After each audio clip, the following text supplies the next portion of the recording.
There are many theories regarding the origin and significance of the geologic formations at Browning Mountain in Hoosier National Forest, near the ghost town of Elkinsville in Brown County, Indiana. The site contains dozens of large, rectangular, megalithic boulders, arranged parallel to one another, on the edge of one of the tallest summits in the state. Since the first settlers arrived in the area, people have speculated that the rocks may have been an ancient castle or fort, an old quarry, or even a ceremonial site with astronomical alignments similar to Stonehenge in England. The site has been examined by geologists and other scientists on multiple occasions, and most have concluded that the rock formations can be explained by natural processes. Despite this, their presence remains an anomaly, as there are no other similar sites of this magnitude and form in the area. Furthermore, the rocks being of natural origin does not erase the importance that the site has held for native indigenous peoples and early pioneer settlers, nor does it reduce the amount of awe that can be inspired in modern-day visitors.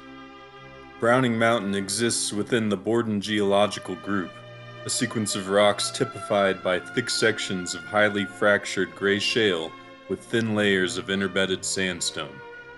The sandstone beds are usually only a few feet thick, and they tend to fracture with parallel joint sets. The western edge of Browning Mountain has a particularly thick layer of this fractured sandstone, and the parallel joints give the impression of cut or quarried stone blocks.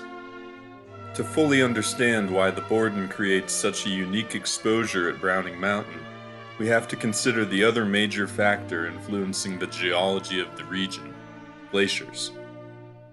But when we examine the maximum glacial extent for this part of Indiana, it is clear that the glaciers did not reach Browning Mountain.